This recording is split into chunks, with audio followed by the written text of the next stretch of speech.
ভাই রিয়েলমির এই ফোন কেনার আগে সাবধান, কারণ এই ফোন যদি আপনি কিনেন তাহলে ফোনের চার্জার কোথায় রাখবেন সেটা আপনি টোটালি ভুলে যাবেন।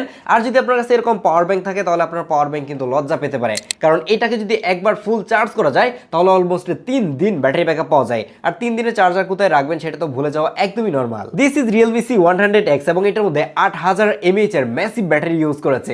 আর এটার দাম মাত্র 21999 টাকা, তার উপরে 2000 টাকা ডিসকাউন্ট থাকছে, তখন দাম দাঁড়াবে মাত্র 19999 টাকা। কিভাবে 2000 টাকা ডিসকাউন্ট পাবেন ভিডিও শেষে গিয়ে বলছি। অলসো এটা অনেক বেশি ডিউরেবল, যার কারণে হাত থেকে পরে টরে গেলেও ভাঙার চান্স কিন্তু একদমই নাই। চলুন এবার দেখি আর বক্স কন্টেন্ট হিসেবে কি কি থাকছে। বক্সটাকে ওপেন করলে এরকম সুন্দর গুড লুকিং স্মার্টফোনটি পাচ্ছেন, তার পাশাপাশি 45 ওয়াটের একটা সুপার বুক ফাস্ট চার্জার পাচ্ছেন, USB type A to C যে কেবলটা রয়েছে সেটাও বক্সের মধ্যে পাচ্ছেন, এবং ফোনটাকে প্রোটেক্ট করার জন্য একটি সিলিকন কেস রয়েছে, সিম ইজেক্টর পিন রয়েছে, এবং হাবিজাবি কিছু কাগজপত্র রয়েছে যেগুলো আমাদের কখনোই দরকার হয় না। একটা ফোনের বক্সের মধ্যে যদি এত কিছু থাকে তাহলে আর কি লাগে। এবার আসি এটা ডিসকাউন্টের ব্যাপারে। আপনি যদি কলেজ অথবা ভার্সিটি স্টুডেন্ট হয়ে থাকেন তাহলে খুব ইজিলি আপনি 2000 টাকা ডিসকাউন্ট পেয়ে যাবেন, লিঙ্ক থাকছে কমেন্ট বক্সে।